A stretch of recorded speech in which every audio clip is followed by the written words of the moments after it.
नमस्कार दोस्तों, स्वागत है आप सभी का आपके अपने YouTube channel GK by Sunil sir में। दोस्तों, आज यहाँ पर आप सभी के लिए एक बहुत ही शानदार टॉपिक और वो है इंडिया जीके, वर्ल्ड जीके और जनरल साइंस के क्वेश्चन जो army GD, technical, clerk, tradesmen, SSC GD, Rajasthan police SI और अन्य आयोजित होने वाले एग्जाम में पूछे जाते हैं।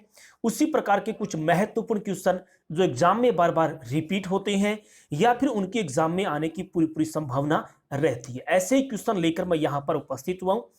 देखते जाएं लास्ट तक, यहाँ पर आपको बहुत ही शानदार क्वेश्चन यहाँ पर मिलने वाले हैं। तो चलिए दोस्तों, देर ना करते हुए शुरू करते हैं आज की हमारी क्लास का पहला क्वेश्चन।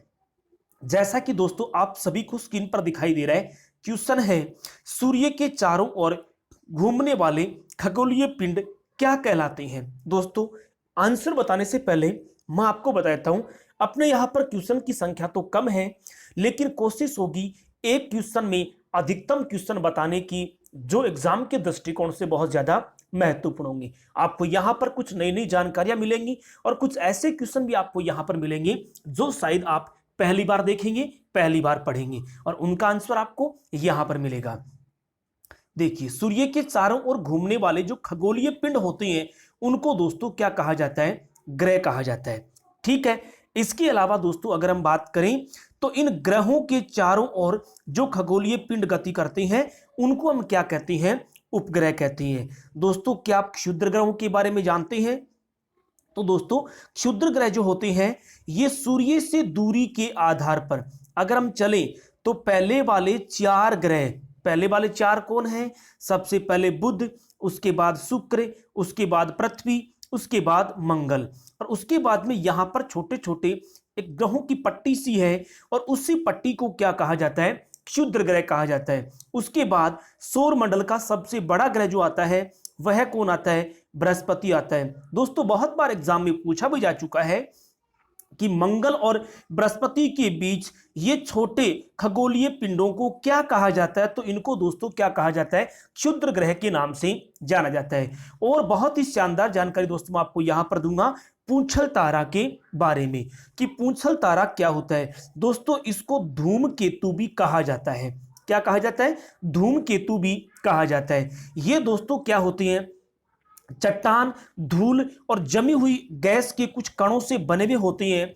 ये दोस्तों क्या होते हैं कि जो ही ये सूर्य के समीप आते हैं यानी नजदीक आते हैं तो ये धूल के कण सूर्य की विपरीत दिशा में फैल जाते हैं। सूर्य की विपरीत दिशा में मतलब ये इस तरह से यहां पर फैले हुए दिखाई देते हैं और सूर्य की रोशनी से ये क्या होते हैं? परिवर्तित कर चमकने लग जाते हैं और हमें यह जो रोशनी होती है ये हमें एक पूंछ की तरह दिखाई देती है, जिसको हम दोस्तों क्या कहते हैं? पूंछल तारा कहते हैं। ठीक है दोस्तों, प्रत्येक जो पूंछल तारा है वो लगभग कितने वर्ष बाद दिखाई देता है? 76 वर्ष बाद दिखाई देता है। जैसे कि आपने हेली धूमकेतु के बारे में हेली धूमकेतु के बारे में आपने नाम सुना होगा। ये हेली धूमकेतु है, ये प्रत्येक 76 वर्ष बाद दिखाई देता है। तो ये जानकारी दोस्तों मैंने आपको यहां पर दी है। अगर हमारी ये क्लास पर आप पहली बार आ रहे हैं तो दोस्तों हमारे चैनल को सब्सक्राइब करें और अगर ये क्वेश्चन आपको अच्छे लग रहे हैं तो आपको सब्सक्राइब करना है, वरना आपको चैनल को छोड़ देना है। चलिए देखते हैं नेक्स्ट क्वेश्चन। कौन सा ग्रह सूर्य के सबसे निकट स्थित है? दोस्तों, सूर्य से दूरी के आधार पर अपन अगर बात करें तो सबसे नजदीक जो ग्रह सूर्य की वो कौन सा है? बुध ग्रह है। बुध सबसे नजदीक है। अगर हम बात करें दोस्तों तो यहां पर अगर बात करते हैं तो यह है सूर्य। ठीक है, इस सूर्य से क्रम के आधार पर बात करें तो यहां पर सबसे पहले बुध है। बुध के बाद कौन आता है? शुक्र आता है। शुक्र के बाद कौन है? पृथ्वी है। पृथ्वी के बाद कौन है? मंगल है और मंगल के बाद कौन है? बृहस्पति जो आकार में सबसे बड़ा है। उसके बाद दोस्तों कौन है? शनि है। शनि के बाद कौन है? अरुण और अरुण के बाद कौन है? वरुण है। तो अगर दूरी के आधार पे बात करते हैं तो सबसे पहले जो नाम यहां पर दिया गया है वो कौन सा ग्रह है? बुध है, जो सूर्य के सबसे नजदीक है। जैसा कि यहां पर पूछा गया है, अगर आपसे पूछा जाए कि सूर्य से दूरी के आधार पर सबसे ज्यादा दूर कौन स्थित है, तो सबसे ज्यादा दूर कौन स्थित है? वरुण ग्रह सबसे ज्यादा दूरी पर स्थित है। इसी तरह हम बात करें तो सूर्य से दूरी के आधार पर दूसरा ग्रह कौन सा है, तो वह कौन सा है? वह ये नहीं, ये दोस्तों ये शुक्र है। और शुक्र के बाद में तीसरे की बात करते हैं तो सूर्य से दूरी के आधार पर तीसरा ग्रह पृथ्वी है। और चौथा ग्रह कौन है दोस्तों? मंगल है। दोस्तों मंगल ग्रह को अपन क्या कहते हैं? लाल ग्रह भी कहते हैं। कभी कभी एग्जाम में पूछा जाता है कि ये जो ग्रह है, ये मंगल को लाल ग्रह, इसके अलावा दोस्तों इस पर एक और भी नाम आता है। इसके संबंध में कहा जाता है कि इसकी जो मंगल की आभा है वो लाल रक्तिम आभा है। किस तरह की आभा है? लाल रक्तिम आभा है। इसी वजह से इसको क्या कहते हैं? लाल ग्रह के रूप में जाना जाता है। इसके अलावा दोस्तों अगर हम बात करें तो ये जो मंगल ग्रह है, इस मंगल ग्रह पर एक ऊंचा पर्वत है जिसका नाम क्या है? ओलंपस पर्वत है। क्या नाम है? ओलंपस मोन्स। ओलंपस मोन्स नाम का एक यहां पर क्या है? पर्वत है। ऐसा माना जाता है कि ये सौर मंडल का सबसे ऊंचा पर्वत है। दूसरी अगर बात करें दोस्तों तो मंगल का घूर्णन काल, कौन सा काल? घूर्णन काल। और मंगल पर क्या है? मौसमी चक्र है। मौसमी चक्र ये पृथ्वी के समान होने के कारण यहां पर क्या माना जाता है कि जीवन संभव हो सकता है। इसी तरह दोस्तों हम बात करें शुक्र ग्रह के बारे में तो दोस्तों शुक्र ग्रह को पृथ्वी की बहन, भोर का तारा, सांझ का तारा, जुड़वा ग्रह के रूप में भी इसको जाना जाता है। पृथ्वी जो है अगर सूर्य से दूरी के आधार पर बात करें तो पृथ्वी तीसरा ग्रह है। ठीक है, पृथ्वी को नीला ग्रह भी कहते हैं क्योंकि इस पर जल की उपस्थिति है। सभी ग्रहों में सबसे सुंदर ग्रह अगर आपसे पूछा जाए तो वह भी दोस्तों कौन सा है? पृथ्वी है। दोस्तों अगर बुध ग्रह के बारे में अपन बात करें तो क्योंकि क्वेश्चन का आंसर भी क्या होना है? बुध ही होना है। बुध का परिक्रमण काल, परिक्रमण काल का दोस्तों मतलब क्या होता है? परिक्रमण काल का मतलब होता है सूर्य के चारों ओर चक्करें लगाना। ये सभी ग्रहों में सबसे कम जो परिक्रमण काल है वो किसका है? बुध का है। ये सूर्य के चारों ओर मात्र कितने दिन में? 88 दिन में चक्कर पूरा लगा लेता है। इसी वजह से बुध ग्रह को सबसे तीव्र ग्रह के रूप में भी जाना जाता है। यही दोस्तों अपनी कोशिश होगी कि यहां पर एक ही क्वेश्चन के साथ बहुत से क्वेश्चन की तैयारी करवाना। चलिए देखते हैं अगला क्वेश्चन। निम्नलिखित में से कौन सा वृहद व्रत का उदाहरण है? दोस्तों आप समझ गए होंगे क्योंकि ऑप्शन दिया है करक, मकर, भूमध्य और आर्कटिक व्रत। दोस्तों आपने ग्लोब को देखा होगा। ग्लोब पर क्या होता है कि एक यहां पर बीचों बीच एक व्रत होता है जिसको अपन भूमध्य रेखा भी कहते हैं। इसको दोस्तों अपन विषुवत रेखा भी कहते हैं। और ग्लोब पर सबसे बड़ा जो व्रत होता है वह कौन होता है? भूमध्य रेखा ही होता है। यहां पर देखिए वृहद व्रत, वृहद का मतलब होता है बड़ा, और सबसे बड़ा व्रत कौन सा है? भूमध्य रेखा है। दोस्तों कर्क रेखा जो होती है इसको अपन कहते हैं 23.5 डिग्री उत्तरी अक्षांश। यहां पर जो होती है वो 23.5 डिग्री उत्तरी अक्षांश है। मकर जो रेखा होती है वो 23.5 डिग्री दक्षिणी अक्षांश से होती है। इसी तरह से दोस्तों अगर आर्कटिक व्रत की बात करें तो ये 66.5 डिग्री उत्तरी अक्षांश जो होता है उसको अपन आर्कटिक व्रत कहते हैं। अंटार्कटिक व्रत जो होता है दोस्तों ये ग्लोब पर 66.5 डिग्री दक्षिणी अक्षांश होता है जिसको हम अटलांटिक व्रत कहते हैं। चलिए देखते हैं अगला क्वेश्चन। दोस्तों अगर ये क्लास आपको पसंद आ रही है तो अपने दोस्तों को शेयर कर दें। अगर आप हमारे चैनल पे पहली बार आ रहे हैं तो प्लीज हमारे चैनल को सब्सक्राइब कर लें। और इसी तरह की वीडियो अगर आपको और भी देखने हैं तो आप मेरी प्लेलिस्ट से देख सकते हैं। मैंने वहां पर भी इसी प्रकार की वीडियो बना रखी है। अगला क्वेश्चन, पेरिस शहर किस नदी के तट पर स्थित है? दोस्तों पेरिस शहर है वो सीन नदी के तट पर स्थित है। किस पर स्थित है? सीन नदी पर स्थित है। यहां पर मैं आपको थोड़ी सी जानकारी देता हूं दोस्तों डेन्यूब नदी के बारे में। डेन्यूब नदी है, वैसे तो माना जाता है कि यूरोप की सबसे लंबी नदी कौन सी है? तो यूरोप की सबसे लंबी नदी है वोल्गा नदी। कौन सी नदी है? वोल्गा नदी। अगर उसके बाद आपसे पूछा जाए कि यूरोप की दूसरी लंबी नदी कौन सी है तो यूरोप की दूसरी लंबी नदी कौन सी है? डेन्यूब नदी है। ठीक है, डेन्यूब नदी के किनारे हंगरी जो है, हंगरी शहर जो है वो डेन्यूब नदी के किनारे ही स्थित है। दोस्तों ये लगभग यूरोप महाद्वीप के 10 देशों से होकर गुजरती है। डैन्यूब नदी है ये यूरोप के 10 देशों से होकर गुजरती है और इन 10 देशों की 5 जो राजधानियां हैं वो भी कौन सी नदी के किनारे स्थित है? डैन्यूब नदी के किनारे स्थित है। और दोस्तों टाइबर नदी के बारे में अगर आप जानना चाहें तो टाइबर नदी के किनारे बसा एक शहर है। इटली की राजधानी रोम जो है वो किस नदी के किनारे बसा हुआ है? टाइबर नदी के किनारे बसा हुआ है। दोस्तों प्रत्येक एग्जाम में नदियों के किनारे बसे हुए शहरों के बारे में प्रत्येक बार पूछा जाता है। चलिए देखते हैं अगला क्वेश्चन। भारत की मुख्य भूमि की दक्षिणी नोक क्या है? भारत की मुख्य भूमि की दक्षिणी नोक क्या है? दक्षिणी नोक का मतलब दोस्तों यहां पर पूछा जा रहा है मुख्य भूमि यही है। इस मुख्य भूमि की दक्षिणी नोक ये है जिसको दोस्तों अपन किसके नाम से? केप केमोरिन अथवा क्या कहते हैं इसको? कन्याकुमारी के नाम से भी जाना जाता है। अगर यहां पर मान लीजिए कि अगर नाम नहीं आया कन्याकुमारी तो नाम क्या आ गया? केप केमोरिन आ गया। तो ये आपको यहां पर याद रखना है केप केमोरिन प्रायद्वीप या कन्याकुमारी, जो कहां पर स्थित है? जो तमिलनाडु राज्य में स्थित है। कहां पर स्थित है? तमिलनाडु राज्य में स्थित है। दोस्तों इसके अलावा अगर सीधा क्वेश्चन आ जाए ये ऑप्शन में नहीं दिया हुआ हो तो अपन क्या करेंगे कि भारत का दक्षिणी नोक है या भारत का दक्षिणतम बिंदु कौन सा है? तो दोस्तों इस तरह से भारत का यह भाग और इस यहां पर स्थित द्वीपों का एक समूह है जिसको अपन कहते हैं अंडमान निकोबार द्वीप समूह है। और अंडमान निकोबार द्वीप समूह का ये जो है सबसे दक्षिणी बिंदु जिसको अपन निकोबार द्वीप कहते हैं यहां पर स्थित है इंदिरा पॉइंट। कौन स्थित है? इंदिरा पॉइंट जो निकोबार द्वीप में है और सबसे दक्षिणतम बिंदु है। इसे दोस्तों पिग्मेलियन पॉइंट भी कहते हैं। क्या कहते हैं? Pygmalion point. इसके अलावा दोस्तों इसे एक और भी नाम से जानते हैं, इसे पार्सन पॉइंट के नाम से भी जाना जाता है। इसे किसके नाम से जानते हैं? इसे पार्सन पॉइंट के नाम से भी जाना जाता है। तो यह बात भी आपको यहां पर ध्यान रखनी है। भारत का सबसे उत्तरी बिंदु लद्दाख में स्थित है जिसको कहा जाता है इंदिरा कोल कहा जाता है। भारत का सबसे पश्चिमी बिंदु जो है वो गुजरात में स्थित है और गुजरात में आपने नाम सुना होगा गोर माथा सर क्रीक वाला भाग जो है वहां पर स्थित है। और भारत का सबसे पूर्वी बिंदु है ये अरुणाचल प्रदेश में वलांगू नाम आपने सुना होगा। वलांगू वो भारत का क्या है? सबसे पूर्वी बिंदु के रूप में जाना जाता है। चलिए देखते हैं नेक्स्ट क्वेश्चन। भारत का सबसे ऊंचा नदी बांध कौन सा है? तो दोस्तों भारत का सबसे ऊंचा नदी बांध कौन सा है?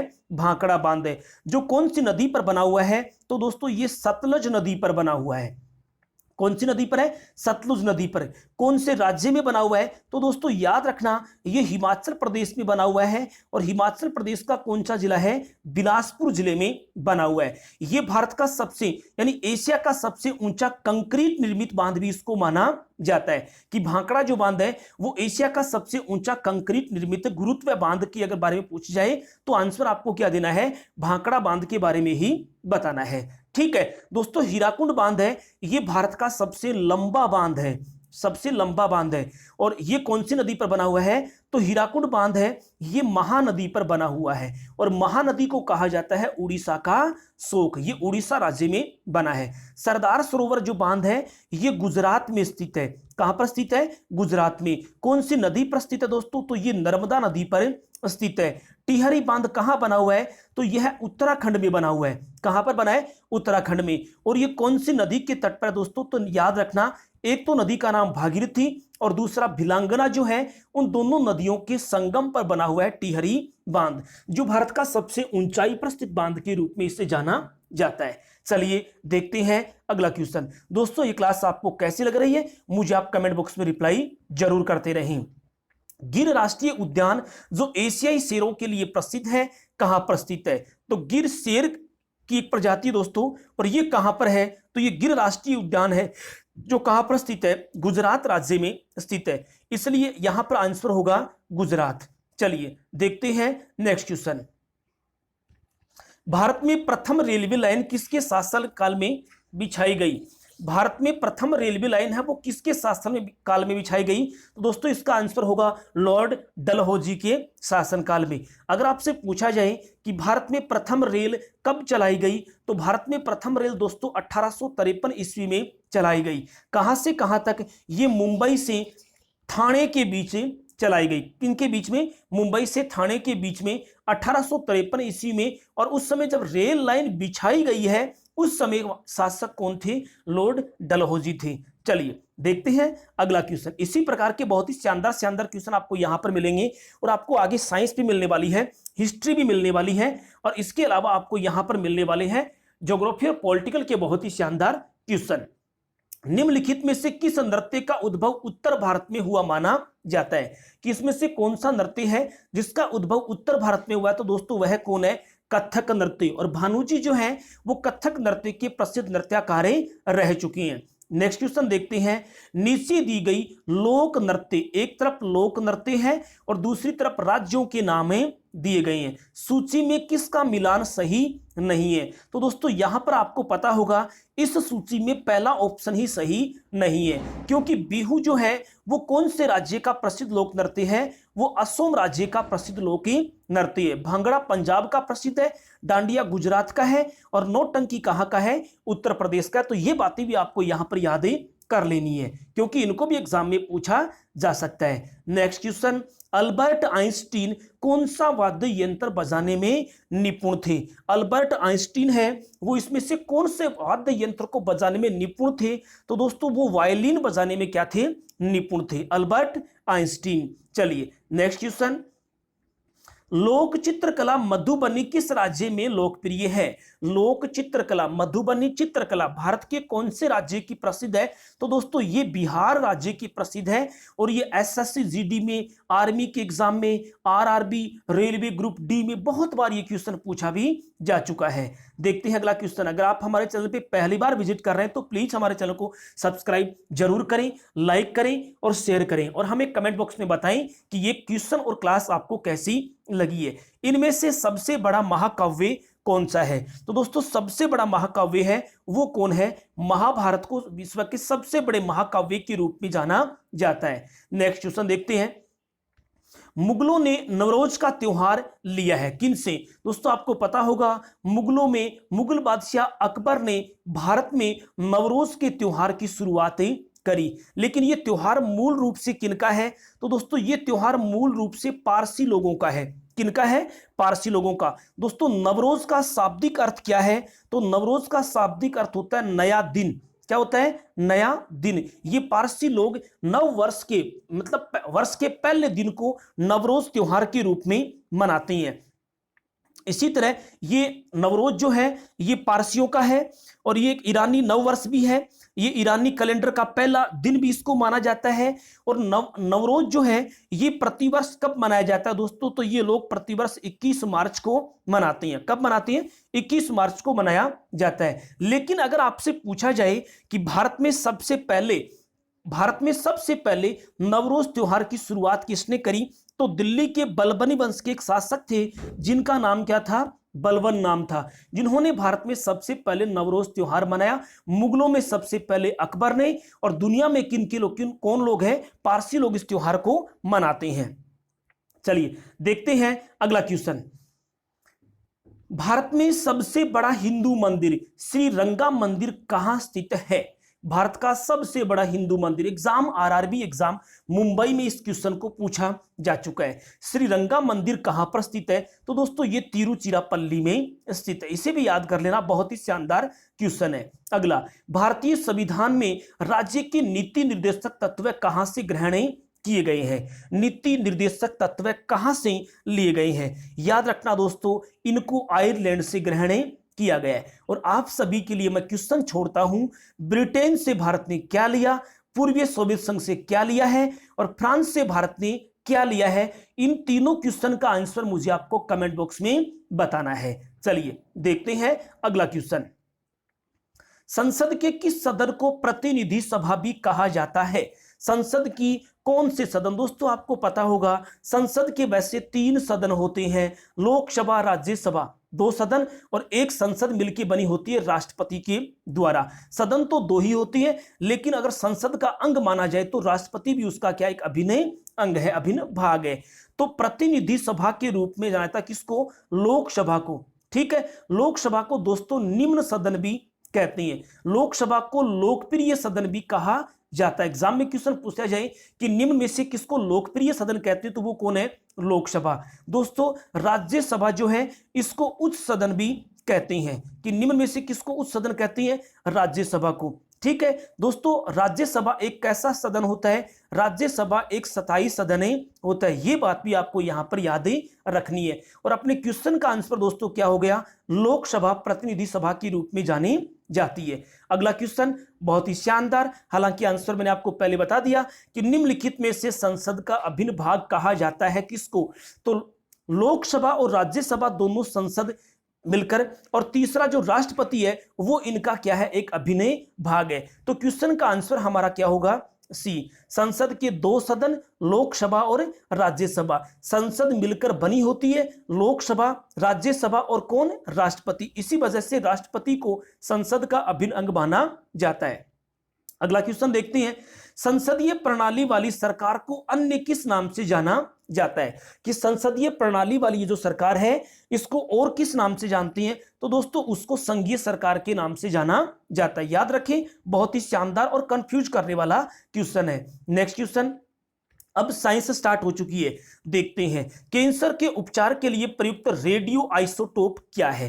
कैंसर के उपचार के लिए प्रयुक्त रेडियो आइसोटोप इसमें से क्या है? तो दोस्तों इस क्वेश्चन का आपको आंसर याद रखना है, और क्वेश्चन का आंसर है CO60, मतलब 60। ये जो है कैंसर के उपचार के लिए रेडियो आइसोटोप के रूप में इसको जाना जाता है। दोस्तों ये क्लास आपको कैसी लगी मुझे आप कमेंट बॉक्स में जरूर बताएं। अगर आप इस चैनल पे पहली बार आ रहे हैं तो प्लीज हमारे चैनल को सब्सक्राइब करें, लाइक करें और अपने दोस्तों को शेयर करें। प्रतिदिन मैं वीडियो यहां पर डालता हूं, और अगर आपको इसी प्रकार के और भी क्वेश्चन और वीडियो देखने हैं तो आप मेरी प्लेलिस्ट से देख सकते हैं। चलिए अगला क्वेश्चन देखते हैं, विटामिन ई का रासायनिक नाम क्या है? तो दोस्तों विटामिन ई का रासायनिक नाम टोकोफेरोल है। याद रखना, कंफ्यूज करने वाला क्वेश्चन और बहुत ही शानदार क्वेश्चन है। शाकाहारी अधिकतम प्रोटीन पाते हैं। शाकाहारी जो होते हैं वो अपने प्रोटीन की आवश्यकता की पूर्ति कहां से करते हैं? तो दोस्तों ये अपने प्रोटीन की पूर्ति किससे करते हैं? दालों से करते हैं, क्योंकि दाल जो होती है ये प्रोटीन के स्रोत होते हैं। नेक्स्ट क्वेश्चन, आंख के किस भाग पर वस्तु का प्रतिबिंब बनता है? आंखों से संबंधित दोस्तों प्रत्येक एग्जाम में कोई ना कोई क्वेश्चन पूछा जाता है, और यहां पर देखिए कि आंख के इनमें से कौन से भाग पर वस्तु का प्रतिबिंब बनता है? तो दोस्तों रेटिना पर वस्तु का प्रतिबिंब बनता है। याद रख लें, कॉर्निया वाली बात यहां पर लागू नहीं होगी, यहां पर रेटिना प्रतिबिंब बनाता है। नेक्स्ट सेकंड लास्ट क्वेश्चन है, मानव शरीर में लाल रक्त कण का निर्माण कहां होता है? हृदय, तिल्ली, यकृत और अस्थि मज्जा। तो आंसर यहां पर डी बिल्कुल क्या होगा? राइट होगा। मानव शरीर में लाल रक्त कणों का निर्माण अस्थि मज्जा में होता है। और आज का लास्ट क्वेश्चन, मानव की पाचन नली लगभग कितने फीट लंबी होती है? फीट में इसकी लंबाई पूछी गई है कि पाचन नली होती है उसकी कुल लंबाई कितने फीट होती है? तो दोस्तों मानव की पाचन नली लगभग 32 फीट क्या होती है? लंबी होती है, जो अनेकों मोड़ बनाते हुए हमारे शरीर में फिटिंग रहती है। उसकी लंबाई लगभग कितनी होती है? 32 फीट के आसपास ही होती है। तो दोस्तों आज की क्लास और ये क्वेश्चन आपको कैसे लगे मुझे आप जरूर बताएंगे कमेंट बॉक्स में। साथ ही अगर आप इसी प्रकार के क्वेश्चन और पढ़ना चाहते हैं तो मेरी प्लेलिस्ट से आप ही पढ़ सकती हैं। लाइक करें, शेयर करें और सब्सक्राइब जरूर करें। चलिए दोस्तों आज के सिर्फ इतना ही। Thank you. जय हिंद, जय भारत।